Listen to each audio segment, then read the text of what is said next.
Welcome to Let Me Fix This. Enjoy the video.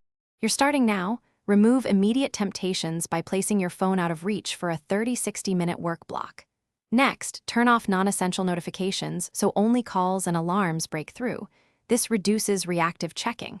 Then install a usage tracker and set a realistic daily limit of 2-3 hours to create a measurable boundary. Once done, write one intent, what you want with this time, and post it where you'll see it.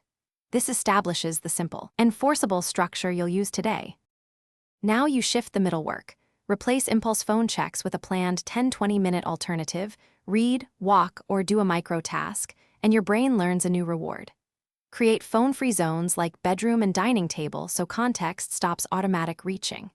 Use scheduled phone windows, short 15-30-minute blocks in morning, lunch, and evening to avoid constant access.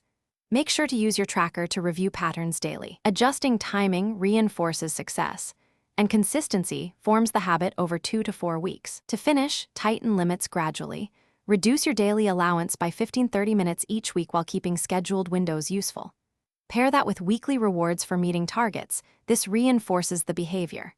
If you slip, don't despair. Audit the last 24 hours, identify one trigger, and remove it immediately.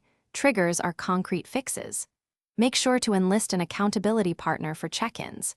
With steady reductions and practical troubleshooting, your phone becomes a tool you control rather than an automatic habit.